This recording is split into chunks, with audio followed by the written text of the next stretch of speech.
Existe uma pergunta que a ficção raramente faz em voz alta, mas que está sempre presente por baixo de tudo. O que acontece com quem fica? A morte de um personagem é um recurso dramático, isso a gente sabe. É uma virada, é um choque, é a cena que define o tom do que vem depois. Mas os melhores escritores e os melhores designers de narrativa entenderam que a morte em si não é o evento central da história. O evento central é o luto, é a rachadura que ela abre em quem sobrevive.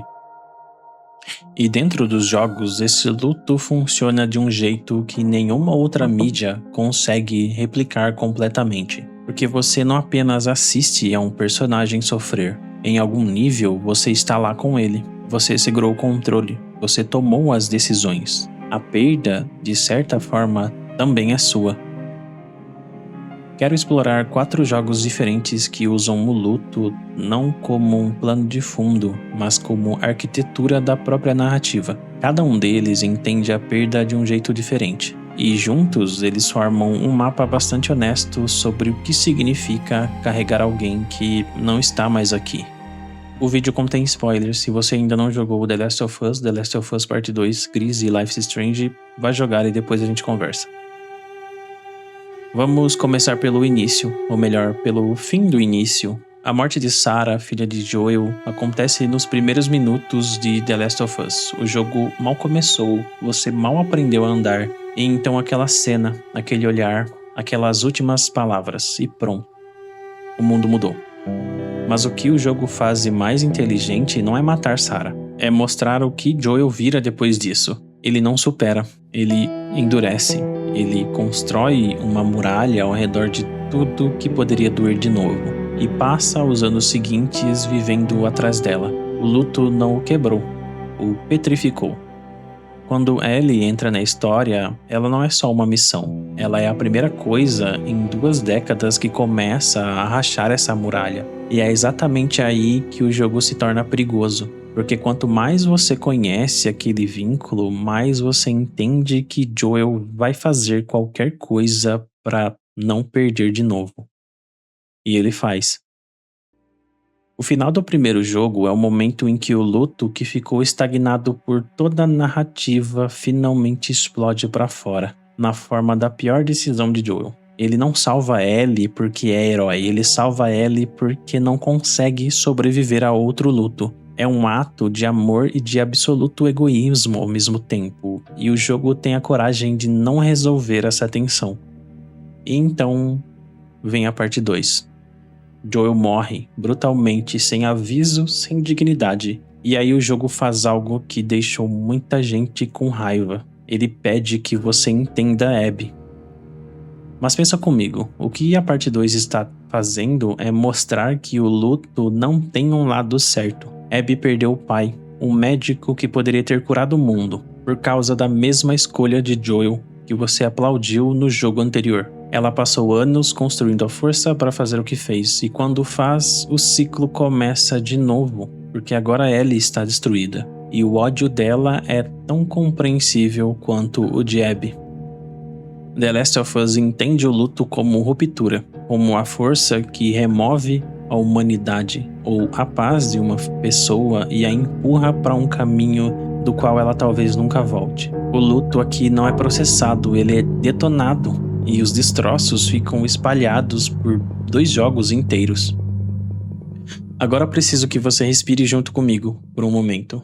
Se The Last of Us usa o luto como explosão, Gris usa como implosão. O jogo começa sem nenhuma palavra de explicação. A protagonista tenta cantar e a voz some. O mundo perde a cor. E você passa o jogo inteiro tentando recuperar. Não uma pessoa, não um objeto, mas a capacidade de voltar a sentir. Gris é um jogo sobre as 5 fases do luto, mas ele nunca diz isso, ele mostra.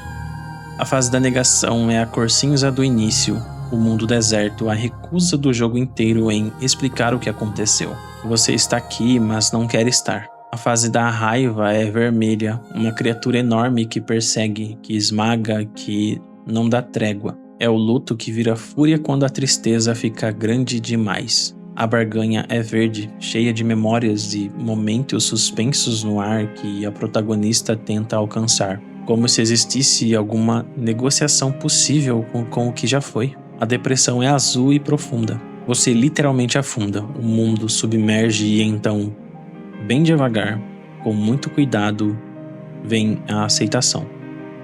As cores voltam, a voz volta.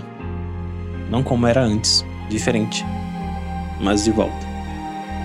O que Gris faz de único é tratar o mundo do jogo como a mente da protagonista. Você não está jogando em um mundo, você está jogando dentro de uma dor. Cada fase, cada mecânica nova que você aprende é uma nova ferramenta emocional que ela desenvolve para continuar andando. O peso literal que ela carrega no início do jogo vai embora quando ela aceita o que não pode mudar. É o único jogo aqui que não tem um vilão, não tem uma pessoa para culpar, não tem uma decisão errada, não tem um ciclo de violência, tem só uma perda e o trabalho lento de aprender a existir com ela. Então chegamos ao jogo mais complexo aqui. Life is Strange não é sobre uma perda única, é sobre como o luto pode se tornar a estrutura inteira de uma personalidade. E sobre o que acontece quando você tem o poder de mudar o passado, mas não tem o poder de mudar o que a perda já fez com você. Antes de Max chegar em Arcadia Bay, Chloe Price já estava em luto. Rachel Amber desapareceu, e esse desaparecimento, essa ausência sem resposta, virou o centro de gravidade de tudo que Chloe é. A rebeldia, o abandono, o afastamento, a raiva do padrasto, a sensação de que nada vale a pena. Tudo isso é construído sobre a ausência de Rachel, e essa ausência revive um sentimento de luto que Chloe não quer passar novamente. Ela não está de luto por uma pessoa morta, ela está de luto por alguém que simplesmente foi embora. E isso é, de certa forma, ainda mais difícil de processar. Mas Chloe não está sozinha nesse estado. Kate Marsh é um caso diferente. Ela não perdeu ninguém. Ela está perdendo a si mesma, a reputação, a identidade, o controle sobre a própria narrativa.